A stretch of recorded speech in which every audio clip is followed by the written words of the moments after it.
Ayan mga katsuyans, at magandang tanghali po sa inyo.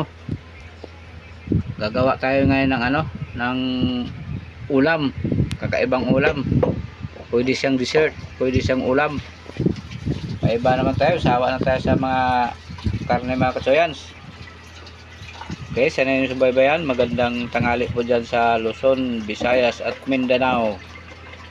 Ayan, gagawin ko na, babalatan ko muna yan mga katsuyan. Sana yung ulam na dessert, pwede dessert, pwede ulam.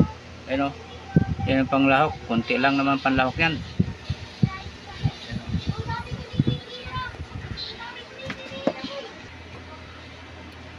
Ayan, ilagay na yung sibuyas,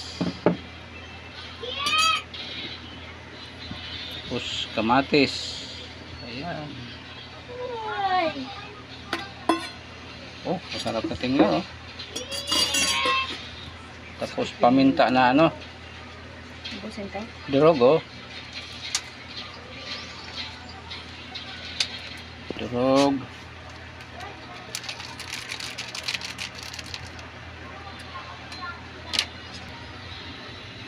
Suka. Pinihin ko ba? Yan, huli at sukal.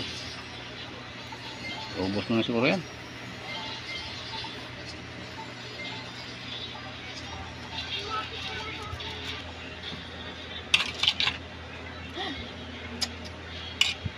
Ano po pala yan? May labanos pa po yan.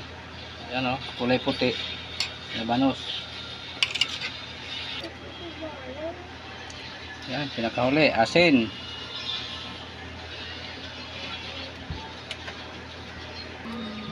Ayan, pwede na yan mga katsuyans.